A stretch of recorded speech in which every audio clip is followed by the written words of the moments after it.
வணக்கம் நண்பர்களே, அனைவருக்கும் வணக்கம். தேர்தல் காலம் வந்தாச்சு. நகைக்கடன் தள்ளுபடியை கொடுப்பாங்களா மாட்டாங்களா என்பதை பற்றி தான் இந்த ஒரு வீடியோவில் நம்ம பார்க்கலாம். ஸோ தேர்தல் காலங்கள் எல்லாமே ஸ்டார்ட் ஆயிடுச்சுங்க. தமிழகத்தில் பார்த்திங்கன்னா தேர்தல் காலம் ஸ்டார்ட் ஆச்சு. கூட்டுறவு வங்கிகளுடைய நகைக்கடன் தள்ளுபடி கிடைக்குமா கிடைக்காதா, ஸோ கடன்கள் எந்த அளவுக்கு பார்த்திங்கன்னா கடன்கள் தள்ளுபடி ஆகும், அதை பற்றி தான் நான் இப்போ உங்களுக்கு கிளியராக சொல்ல போகிறேன்.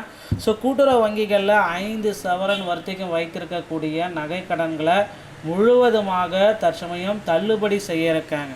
யாருக்கு இந்த தள்ளுபடி கிடைக்கும், யாரெல்லாம் தள்ளுபடிக்காக பெறக்கூடிய நண்பர்கள், இவர்களுக்கு முழுவதும் தள்ளுபடி கிடைக்குமா, எந்த அளவுக்கு தள்ளுபடி என்பதை பற்றி எல்லாமே இந்த ஒரு வீடியோவில் உங்களுக்கு கிளியர் கட்டாக நான் எக்ஸ்பிளைன் பண்ண போகிறேன்.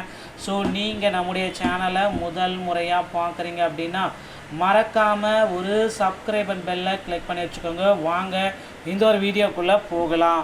ஸோ அனைத்து கட்சி, எந்த கட்சி ஆட்சிக்கு வந்தாலுமே சரிங்க, இந்த நகை கடன் தள்ளுபடி, விவசாய கடன் தள்ளுபடி, கல்வி கடன் தள்ளுபடி எல்லாமே ரெடியாக இருக்குது. இதோடைய பெயர் பட்டியலை பார்த்திங்கன்னா 1/4/2024 முதல் எந்தெந்த கட்சியில் யார் யாரெல்லாம் நகைக்கடன் தள்ளுபடி பெறக்கூடிய நண்பர்கள் அப்படின்ற ஒரு பெயர் பட்டியலை நம்மளுடைய வெளியிட போகிறாங்க அந்தந்த கட்சிகள்.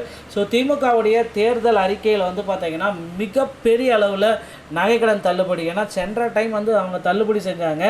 ஆனால் இந்த டைம் எந்த ரெஸ்ட்ரிக்ஷன், எந்த விதிமுறைகளும் இல்லாமல் அனைவருக்குமே இந்த நகைக்கடன்களை நாங்கள் தள்ளுபடி செய்வோம்.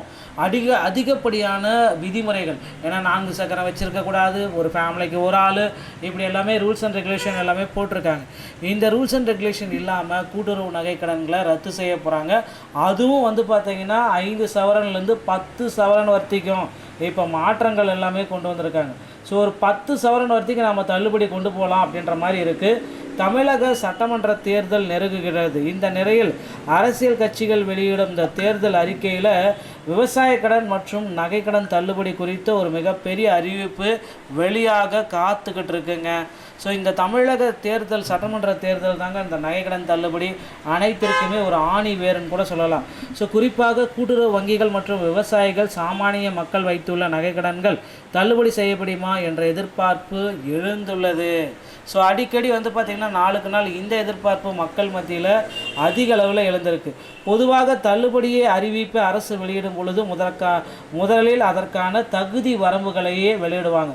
ஸோ யார் யாரெல்லாம் அந்த நகைக்கடன் தள்ளுபடி பெறத்துக்கு தகுதியான நபர்கள் அப்படின்ற மாதிரி ஒரு பட்டியலை வெளியிட போகிறாங்க. ஸோ பெயர் பட்டியல் கடந்த காலங்களை ஒப்பிட்டு பார்த்தால் கூட்டுறவு சங்கங்களில் 5 சவரன் அல்லது அதற்கும் குறைவான எடை கொண்ட தங்க நகைகளை அடகு வைத்து கடன் பெற்றவர்கள் கடன்கள் மட்டுமே தள்ளுபடிக்கு எடுத்துக்கொள்ளப்பட்டது. இது கடந்த காலங்களில் இந்த மாதிரி தள்ளுபடி பண்ணியிருக்காங்க. முதலில் இதற்காக தனிநபர் அல்லது ஒரு குடும்பம் பெற்ற மொத்த கடனின் அளவு கணக்கிடப்படும். ஸோ பிறகு பார்த்திங்கன்னா மொத்தமாக அவங்களுக்கு உண்டு ஒரு பட்டியலை ரெடி பண்ணுறாங்க. அறிவிப்பு வெளியான பின்பு கூட்டுறவுத்துறை அதிகாரிகள் ஒவ்வொரு வங்கிகளிலுமே உள்ள கடன்களை செக் பண்ணுறாங்க.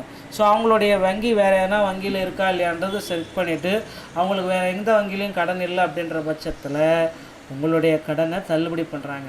ஆனால் இந்த டைம் அப்படியெல்லாம் இல்லை. நீங்கள் எந்த வங்கியில் வச்சாலும் சரி, கூட்டுறவு வங்கியில் வச்சாலும் சரி, நேஷனலைஸ் பேங்க் ஒரு 8 பேங்க்கில் வச்சாலும் சரி, உங்களுக்கு இந்த தள்ளுபடி அறிவிப்பை அரசு தரப்புலேருந்து விரைவில் வெளியிட போகிறாங்க.